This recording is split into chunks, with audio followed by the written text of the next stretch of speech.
Great.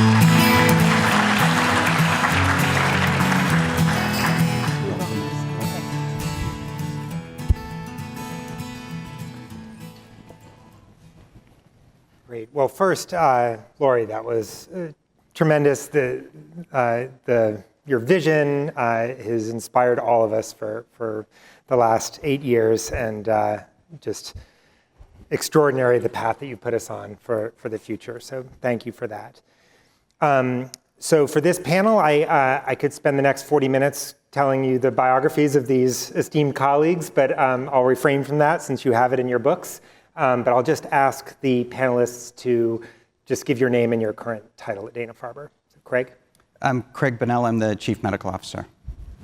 I'm Scott Armstrong. I'm the Chair of Pediatric Oncology. I'm Narjust Florez. I'm the Associate Director of the Cancer Care Equity Program and a lung cancer physician. Excellent. Thank you all for joining us. So I'm going to start with a question for you, Laurie. We're doing this little thing that you may have heard about of building a new cancer hospital and initiating a collaboration with Beth Israel Deaconess Hospital. Could you tell us a little bit about the why of that new collaboration? Well, as I shared earlier, I mean, the incidence of cancer is rising, and cancer care is changing, and that's good.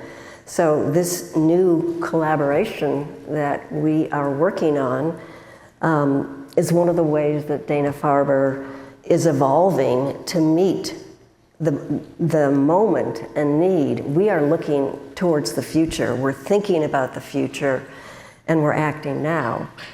So I think this collaboration that we're having with Beth Israel Deaconess are going to lead to a lot of new innovations.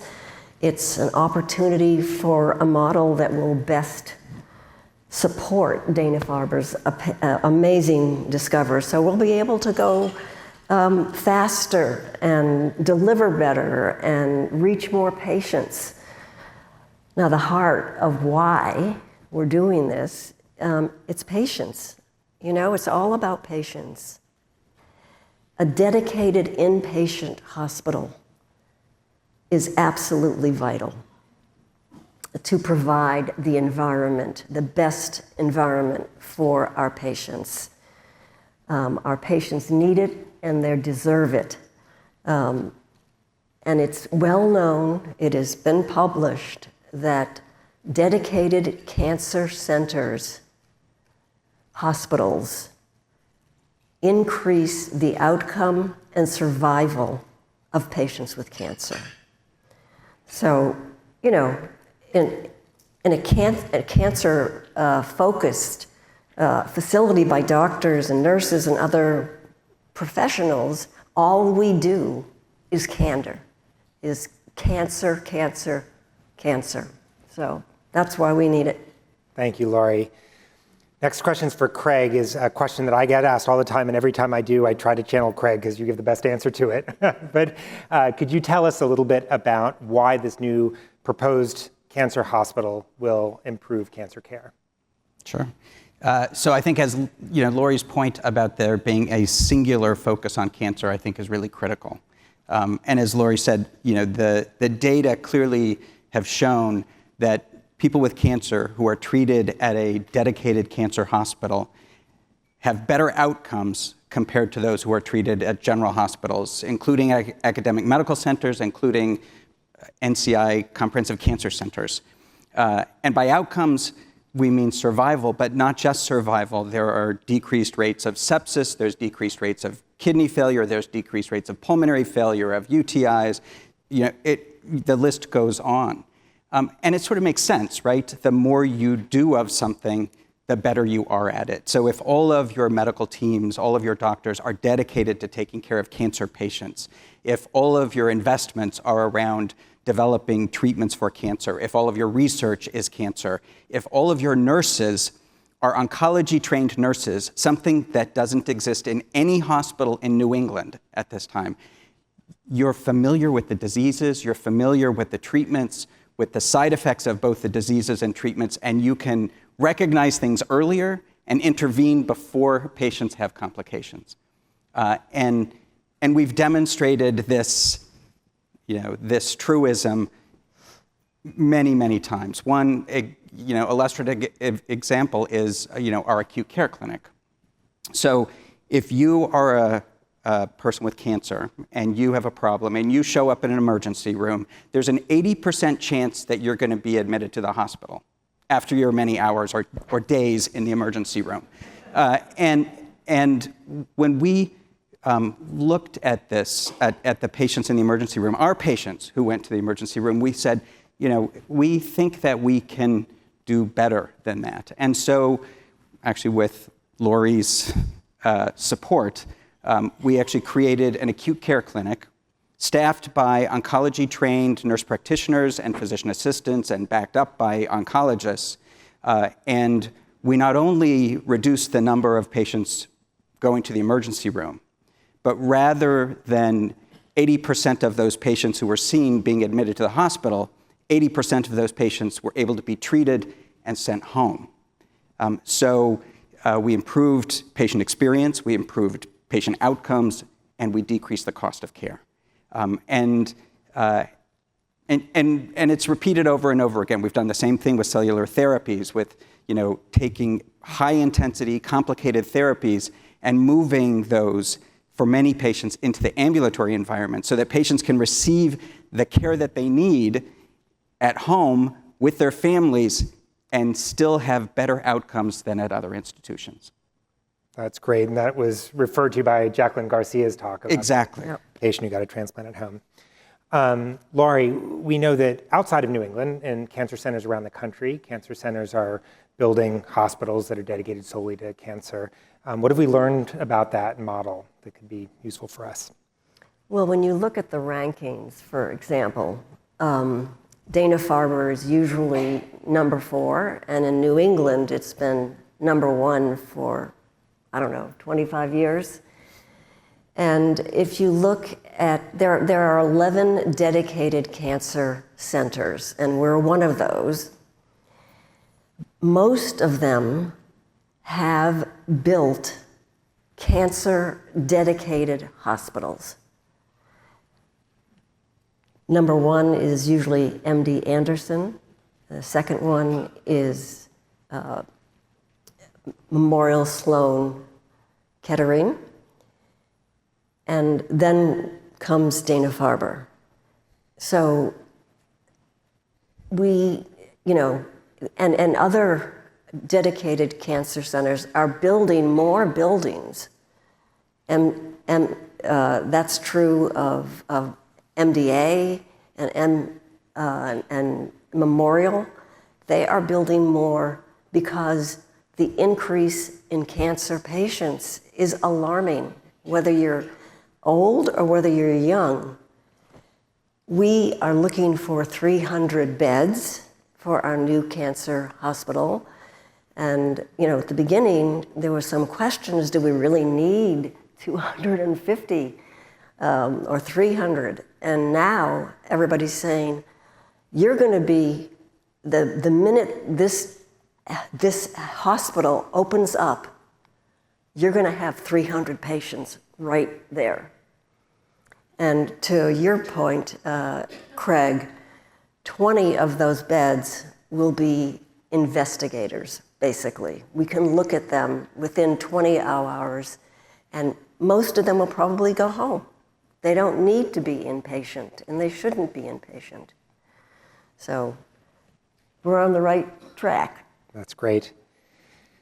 Scott, talking about an adult inpatient hospital, you're a pediatric oncologist. What are your thoughts on how this new collaboration is going to affect our youngest patients? So the clinical care of children with cancer between Dana-Farber and Boston Children's will continue uninterrupted and unchanged.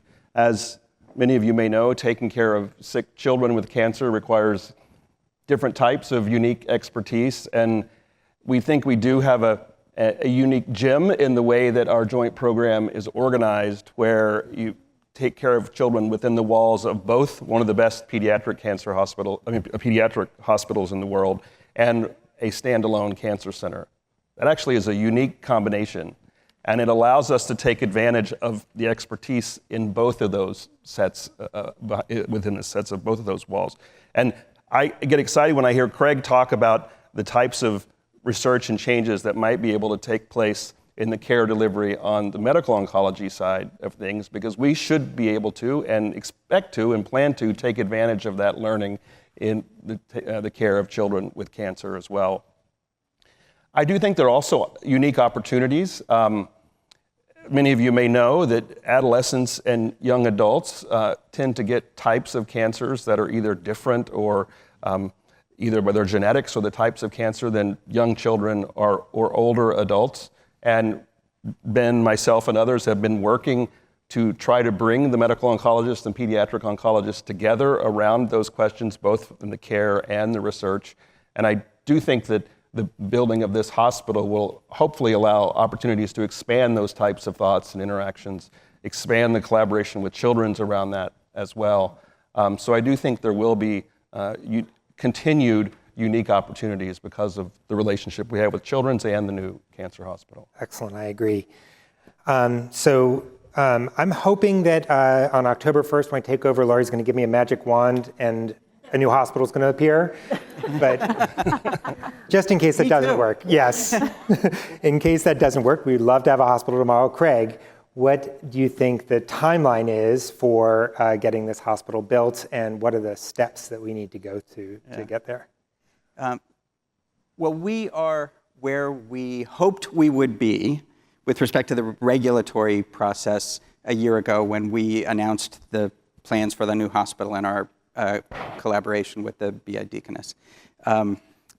We've proposed a pretty substantial project here, and we fully expected and planned for careful scrutiny from the regulators, and they have not disappointed. So, we have, it's been a lot of work. We have been in constant contact with the regulatory bodies. We've submitted all the paperwork. We've had dozens and dozens of meetings and hearings, and we're sort of in a waiting game right now. We anticipate that the Department of Public Health will have a report by later this fall, and then there'll be another public hearing, and then we hope to have our approval by early next year. At the same time, we've been engaged with the Health Policy Commission, whose role is to ensure the affordability of medical care in the Commonwealth, and something that we are quite confident we will actually improve based on data and based on our own cost analyses. And that report should also be out by early next year. And then sort of shifting gears completely, the city of Boston has its own processes that are largely related to the building itself. What's it going to look like? How's it going to affect traffic? What about the surrounding environment? Those sorts of things. And we hope that those that process will also wrap up with approval by early next year. I will say that we had a public hearing that was sponsored by the Department of Public Health in April of this year, at which we had about 3 hours of incredibly moving testimony from patients and families, from staff, from doctors, from other clinicians, from other health systems, from union members, from community organizations. And these testimonies had a max of 2 minutes and 3 hours, so you can do the math. We had almost 100 testimonies, every single one of which was in support of our new hospital. And we were terrified that they're going to have some other people in there are going to tell terrible tales about Dana-Farber. But honestly, there wasn't a single negative comment. Not one. Not even one. And the DPH staff actually said to us how bowled over they were by the tremendous support that we had, the diversity of support that we had. So I will, before I sort of drop the mic, I'll take the opportunity to say that this approval process is dynamic, and we don't always get a lot of warning before before a hearing or before an opportunity to tap into support. And we have the Dana-Farber Legislative Action Network, which is a list of, it's our grassroots advocacy list of patients and family members and supporters who we can communicate with rapidly, and in those circumstances where we could use written or even in-person support. And we use that as a means of communication and quickly eliciting this support. So if anybody in the audience has a desire to participate, I will make sure that we send out after the symposium a link to the Legislative Action Network site so you can all sign up because it makes a big difference. Well, it's encouraging that things are going so well so far, but we'll continue to work hard to make it continue to do so. Narjust, one of the great aspects potentially of this new collaboration is to provide greater access to Dana-Farber care to other communities and broadening our care to historically marginalized communities is one of our central goals. You're the Associate Director of the Cancer Care Equity Program. Can you tell us a little bit about what Dana-Farber is doing to broaden access to our care and to our research? So for Dana-Farber, equity is not something new. In 2012, we launched the Cancer Care Equity Program. This program is the result of long-lasting relationships with the community. We have relationships that can date as back as the beginning of the Institute. We have expanded the program thanks to the help of many of you, and now we're in many of our satellite locations, particularly where we're needed the most, the Maryback Valley, Lawrence, and Massachusetts. And we have been able to develop these relationships and learn about their needs and how we can help them. One of the highlights of the Cancer Care Equity Program is our cancer diagnostic clinics. And it's hard for me not to have a smile in my face because these clinics are staffed and funded by Dana-Farber, and we are in federal qualified health centers in the greater Boston area. So patients can come here, being referred by the primary care doctors who are overwhelmed with 15-minute appointments for 30 patients. And we take over, we help make the diagnosis faster, and we collaborate alongside all these primary care doctors. The patients come, we're able to navigate them, provide support, and accelerate diagnosis, which is key. Early diagnosis allows more treatment options. These clinics have grown over time. We have the trust of the community now, and that's something that you cannot buy, something that comes from the result of us being there, getting to know them, and listen to them. I truly love going to the clinics and learning from them. We stopped waiting for the patients. We went where we are needed, and that's what is so important. We are there for them. So the cancer diagnostic clinics are thriving. We now have family members that come, like, oh, I brought my tia, my aunt, because, to make sure she's okay. And we have increased lung cancer screening, breast cancer screening significantly. Besides that, the Cancer Care Equity Program is also focused on equity research. One of the things that we want to work on is that the population in clinical trials at Dana-Farber represent the population that we serve. So we have a dedicated committee that is chaired by Dr. Rachel Freeman and Dr. Chris Lathan that work with investigators to assure that the enrollment practices are inclusive. And if your population in your trial doesn't reflect our patients, we're like, stop, we gotta meet. Kind of like we're gonna call you to the principal's office so we can figure out how to do that. But more than that, we work together because the Cancer Care Equity Program has over 12 years in the community, and we can adjust recruitment, we can do things better. The last thing about equity comes very deeply from my heart, and it's a collaboration. It's a project in collaboration with the Center for Early Detection and Intersection of Solid Tumors, the Belfer Center for Applied Science, and my two wonderful mentors, Dr. David Barbie and Dr. Cloud Powitz, in which we have developed an assay to identify lung cancer in patients that had no previous smoking history. And these patients at risk are Asian and Hispanic women. And this is a subtype of lung cancer called EGFR. Thanks to the donation of the Champa family, we have been able to make this dream a reality. My own mother has this type of cancer. She never smoked. She's a Hispanic woman.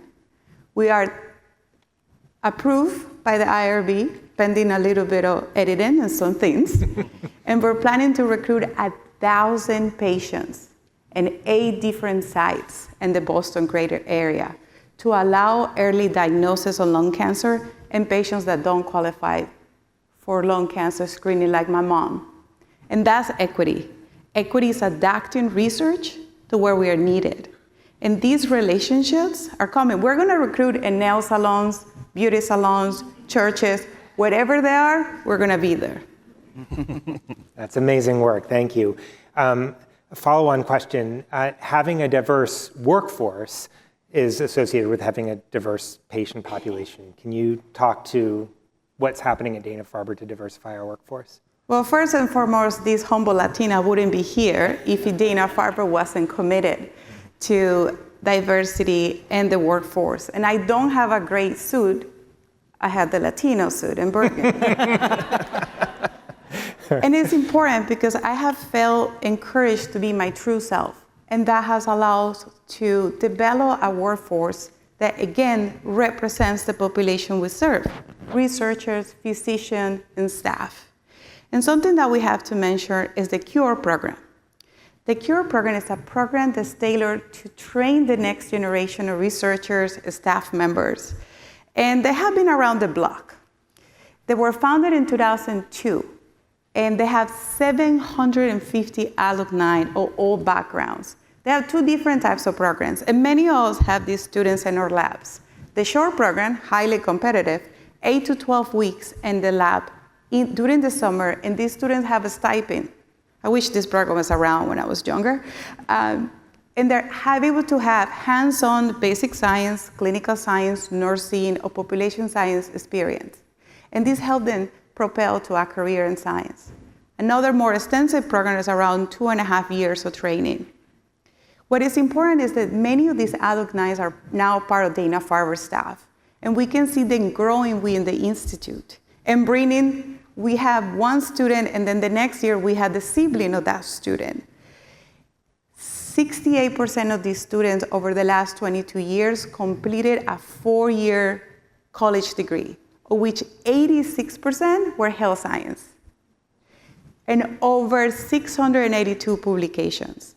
The CURE program has been a role model for many training programs around the United States. And that's what I was saying, equity is not new to us. Cancer Care Equity Program, 2012, the CURE program, 2002. That's quite some years doing this. And we are here to create equity and to train the next generation of researchers, physicians, and staff members, because together we create equity. Outstanding. Thank you.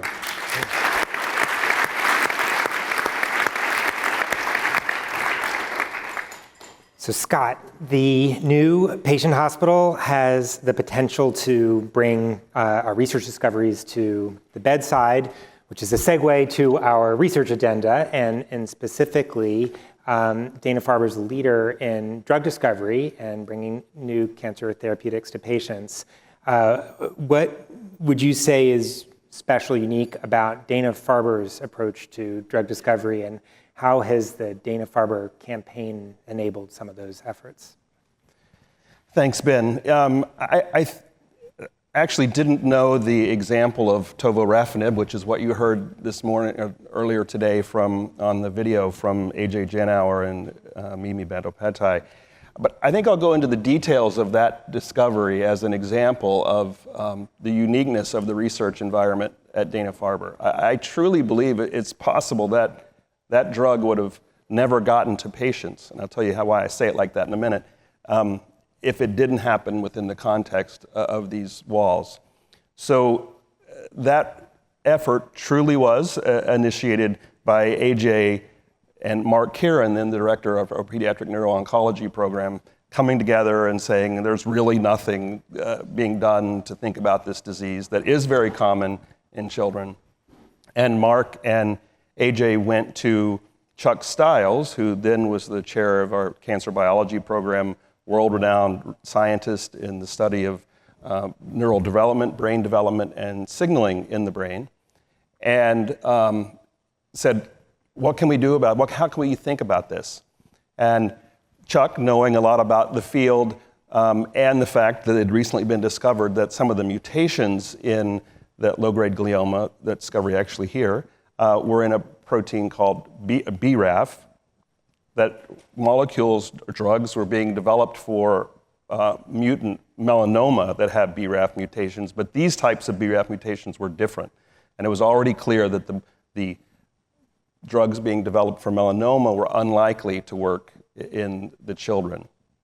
So Chuck went to Nathaniel Gray, then the director of our chemical biology program, a world-renowned medicinal chemist and drug discoverer himself, and said, what should we do about this? And Nathaniel, being an expert in kinases, say, well, I know these drug companies all have huge libraries of kinase inhibitors. We should go see if we can get those and look at them and see if there are any that are particularly active against the type of RAF that's found in pediatric cancers. So they did that. They found a number. Nathaniel, being the expert that he is, knew that there was one in particular that looked like it should be the one that they should work on more. They published that finding, this molecule then called TAC580, which is a molecule that was in the closet at Takeda. And often, that's where the story hits the roadblock, hits the end, if you will, of the progression to patients. But AJ's persistence, activity, raising money around this problem truly did fund the phase 1 trial purely with philanthropy. Takeda gave the drug, the philanthropy paid for the trial. And there was enough activity in that phase 1 trial that molecule was purchased from Takeda by a biotech company called Day One Biopharmaceuticals, that I'll point out was founded by a trainee in our program. And they ran the trial that ultimately led to FDA approval. That type of interaction is really what's unique here. There are few barriers between that basic scientist, that medicinal chemist, and the clinician, and that is quite unique when you look at it in some other cancer centers. And then, as I said, ultimately went to approval. To look forward, another thing that we're starting to think about, in that particular scenario, the molecule was already there. Takeda had it in the closet. That was terrific. In many of and we were able in pediatrics to take advantage of all the work that was being done for adult cancers, adult melanomas. Often it will be the case that those drugs won't be in the closet. And so we're developing, with the expertise in our chemical biology program led by Eric Fisher, and what's called Center for Therapeutic Discovery that's been funded by a number of you here in the audience, so that we can do some of that early small molecule discovery as well, so that we don't have to completely rely on the pharmaceutical companies to do all of that discovery. Because for rare cancers, be they pediatric or adult rare cancers, it's often hard to initiate that type or convince commercial interests to initiate those types of drug discovery efforts, at least from the ground up. And it's, I would say, the same for immunotherapies, CAR T cells directed toward rare cancers as well. And we have similar types of efforts going on there. So it really is a place where you can go from that basic discovery, be it a neurobiological discovery, a structural biology discovery, all the way to the clinical application. And you saw it. You saw an example of it that took about 8 or 9 years, which in the lifetime of a drug discovery project actually is not a huge amount of time. We might be able to do it faster. But it's with support like this community that really allows us to keep those barriers low as projects transition all the way across that spectrum. That's an amazing story and really does emphasize what's so special at Dana-Farber. I wanted to ask a follow-up question.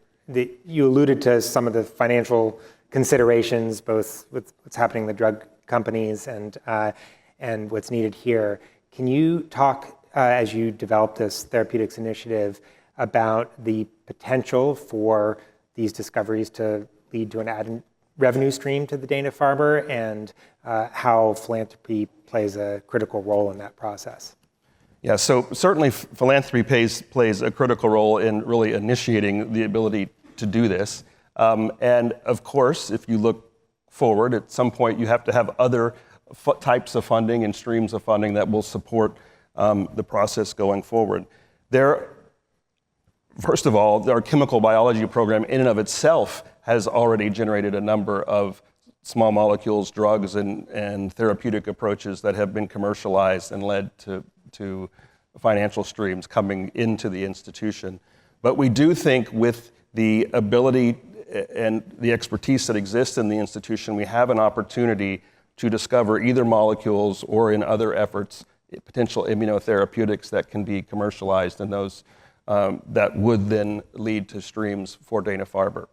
In fact, tovorafenib, Dana-Farber does have some rights to the discovery of that. I mean, what the revenues on such a thing will be, it'll be hard to know, but there is significant opportunity there. And I point out, and this may or may not be the case for tovorafenib, it's almost always the case that once you have a good molecule that targets an important pathway in one type of cancer, it will be playing a role in another type of cancer as well. And most often in the case of pediatrics, a cancer that's way more common than what it was that you were initially starting to do the research on. We've seen that in some of our work as well, starting with a very rare infant leukemia. We now have a molecule that may be FDA approved in the next 3 months or so, and that actually is already now being tested in multiple adult cancers where, of course, the opportunity for impact and return on investment may be quite a bit higher.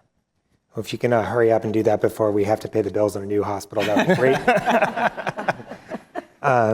So Laurie, you mentioned in your earlier remarks that the incidence of cancer is rising.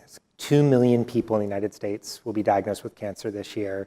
That's a double-digit increase since 2020. Through the Dana-Farber campaign, you've launched a number of initiatives for early interception and developing new therapeutics for patients facing various cancers. Can you share some of the examples of some of these new initiatives? Well, when patients come in with cancer, if they're stage 1, we can cure them. But that's only 25%. 75%, it's harder. We can do good things for people with those cancers, but clearly, in 2017, we said to ourselves, all of us, cancer prevention, early detection, and interception. If we can get stage 1 patients with cancer, we're going to be able to cure more of them. So this is, to what I would say, if I look at what is one of the most important things we can do, and that is exactly this, cancer prevention. Get it when it's early. And 10%, for example, of all cancers are hereditary. And there's no reason for the family of a man with a particular cancer. We should be finding that earlier on. And so we have launched several centers. How do we do this and do it quickly so that we can either get early stage 1 or other things? So for example, when the Center for BRCA and Related Genes, it was founded in 2020, and it was a watershed moment. And we had some early philanthropic support, and this actually this became New England's first academically affiliated BRCA center, and one of the very few in the world dedicated to the care. And I want to call out Judy Garvin, Garber, who was really the person that pushed this. And, BRCA1, as you know, in Jewish Ashkenazi women, 1 out of every 40 will have BRCA, 1 or 2. And then we realized that BRCA-related genes are not just going to lead to breast cancer and ovarian cancer for women, but it also is present in prostate cancer as well as pancreatic cancer. It's about 10 to 15% have BRCA1 and 2 mutations. So, I just want to say, Michael, we're just so thrilled that you just this week have announced the naming of the Mellon and Eisenson Family Center for BRCA and related genes. And this is going to ensure perpetual support for this area. And we have other centers. Those centers include multiple myeloma, and that's Irene Gabriel, who has looked to Black American who have an increase in multiple myeloma, and she is now doing a phase 1 class to see whether we can get that just at the very beginning, the smoldering multiple myeloma. And there are other ones as well. We have the Lynch syndrome. And again, this is 1 out of every 284 people will have these mutations. And so what Sapna Singhal did was to say, okay, let's do the mutations. If that patient has the mutations, let's bring in all of the family, not just the nuclear family, but the uncles and aunts and brothers and sisters, to see whether they have those mutations. So what can we do about that right now?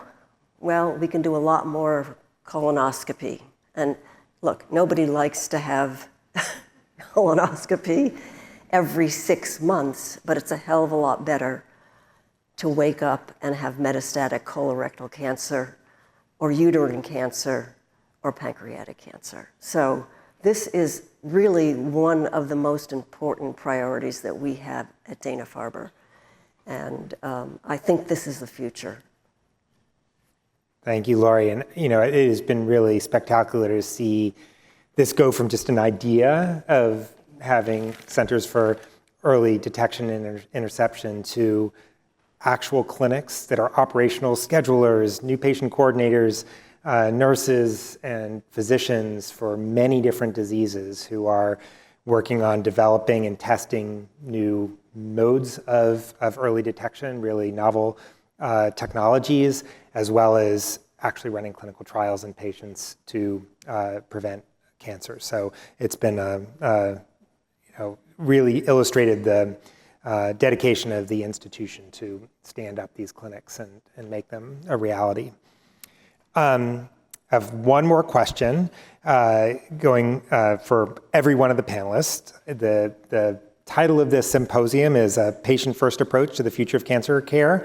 And I wanted to ask each of you to quickly share in one sentence something on the horizon that you feel will have the greatest impact on our patients in the coming years. Start with you, Craig. Can I make it a run-on sentence? Yeah. So I would say It's on the screen, so we're going to see the entire run-on without punctuation. By building New England's only dedicated cancer hospital and deepening our collaboration with the B.I. Deaconess Medical Center, we are poised to revolutionize cancer care and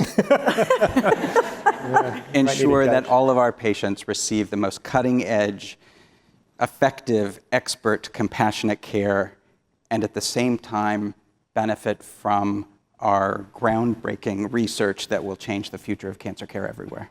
That is a hell of a sentence.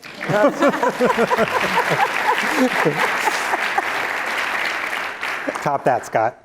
It's going to take way more than a run-on sentence to do that. But I will say that I am very excited, as you probably could tell, by the fact that the pace of drug discovery is picking up. It's been picking up for some time for adult cancers. It's now picking up for pediatric cancers.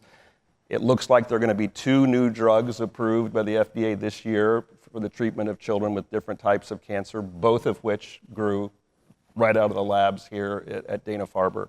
I think that's something that we can all be proud of. And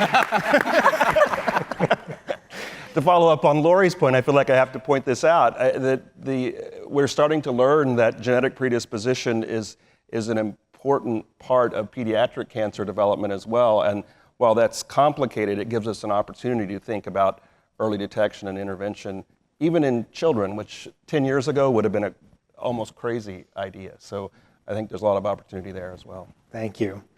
Narjust. So I'm very competitive. So I'm going to say it in Spanish, English, and Portuguese. You can top that one up. Jokes aside, the most important thing is that our new hospital, we open the doors to all patients, and that all patients can have excellent cancer care, like my father received at Dana-Farber, regardless of zip code, language, immigration status, because cancer doesn't discriminate. And we need, and are going to be, and we are there for them. Fantastic. What an eloquent panel.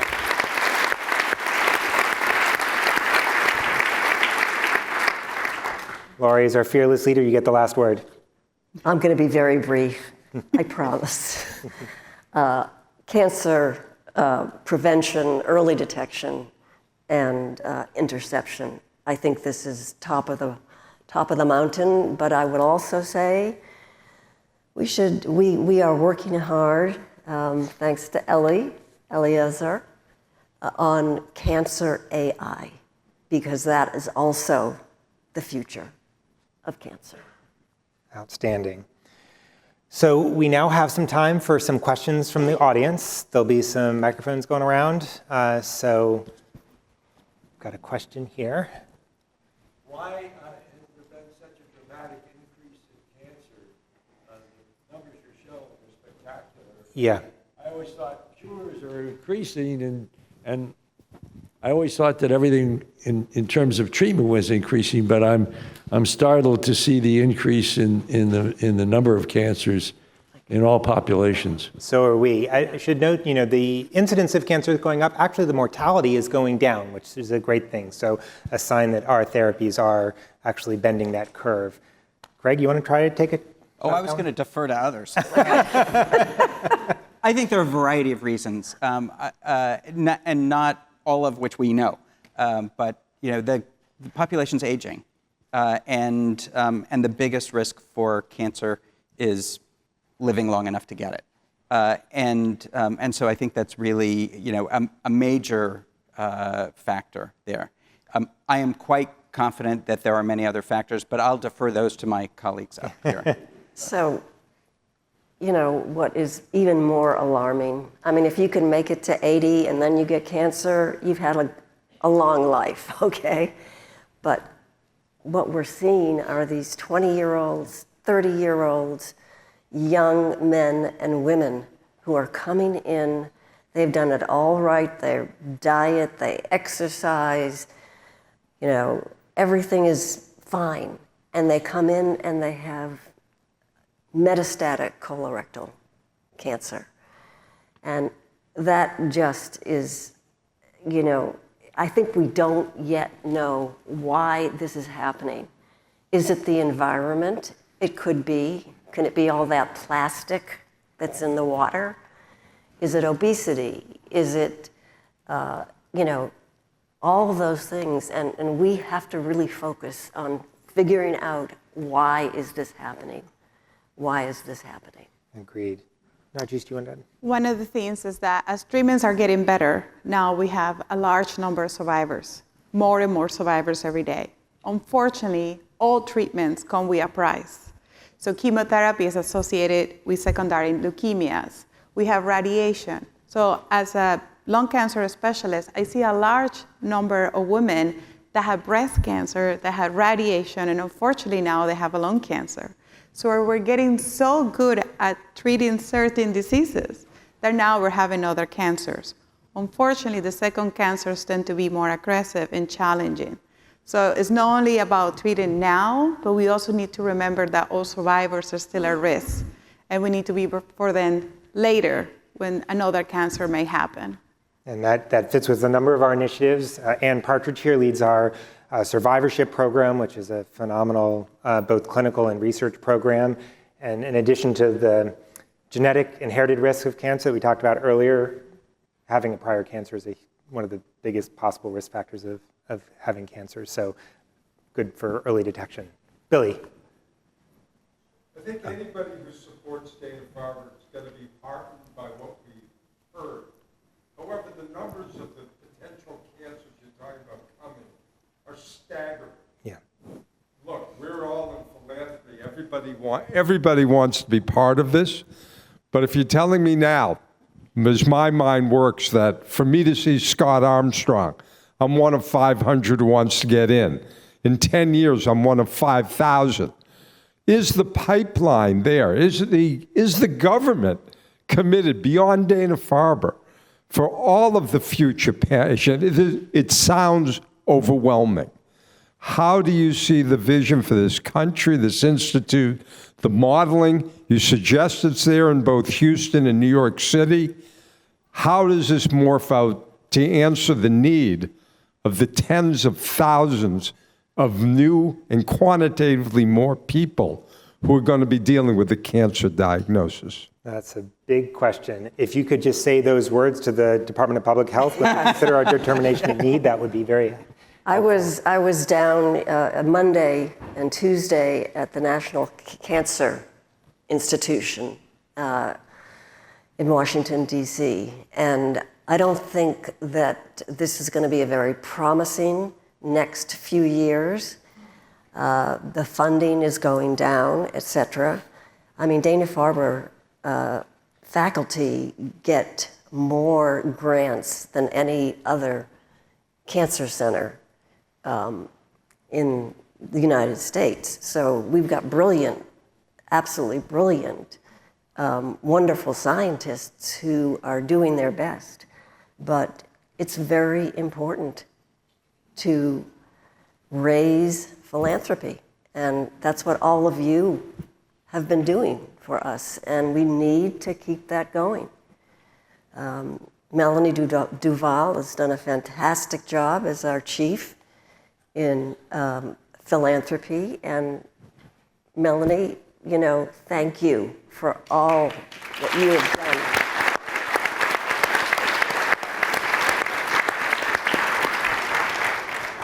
Craig, I don't know if you want to say anything else about how we're trying to manage the volume of patients that we are facing, as Billy said. Well, I will say that I wish you'd been around, because from the time that we started talking about this hospital, I have kept saying we need more than 300 beds. But it's clear that our regulatory agencies would balk at that. I think that we are, in addition to doing the research for the scientific research on cancer, we're going to have to figure out new models of care and new ways of running our operations, because there will not be enough physicians, enough oncologists to take care of all of these patients. And it will be, as oncology is, a team sport. So we are going to need to rely on our advanced practice provider colleagues, nurse practitioners, physician assistants, oncology nurse navigators, on like many different roles. It's going to take a village, for sure. Is there a question over there? Oh, yes, it is me. Hi, I'm Debbie First, a longtime trustee and a really impressed person with all that has been presented today.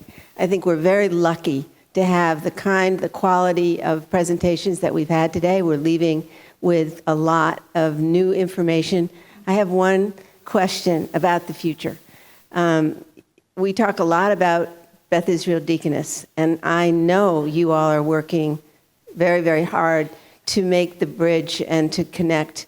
I'm wondering if you can share anything about how that's going, and because at some point we're going to connect too, right? Thank you. Yeah, that's a great question. So you mean the physical connection between the buildings? Anybody want to? I actually meant how are you working together? Oh, good. That's great. Sorry, I don't think we can do the building yet. Yes, that was the actual building's harder to answer. The intellectual connection. We have a conversation with the mayor first. The intellectual connections actually are great. We've been having a series of meetings with the providers at BI Deaconess and our leaders for every individual type of cancer and aligning. And it's really gratifying, I'd say, that as often people go into those meetings a little nervous that, maybe they don't think alike or, is somebody trying to take somebody over. And it's always ended the meeting that a recognition that we all are focused on providing great patient care and that we have enormous opportunities ahead of us. So they've been great. Another example is that we recently had a grant program that required one investigator from Dana-Farber and one investigator from BI Deaconess. And we got an outpouring of proposals, far in excess of anything we've ever had before. And actually quite a large percentage of all the oncologists at BI Deaconess put in an application. And so there's a hunger to work together, and I think there's a real excitement about the future. And I will say that it was delightful to negotiate with Beth Israel. They were reasonable. We both compromised a little bit when it was necessary. And it's been really, we've had several meetings. In fact, we had an event run by Joe Cutler down in the Cape Cod, and we were all given hats. And all of the Dana-Farber people were wearing the BIDMC clap, and the BIDC had a Dana-Farber. We're getting along very well. It's been a pleasure to be with them and to generate what's going to be a fantastic cancer-dedicated hospital. Excellent. Can't end on a better note than that. Thank you to the whole panel.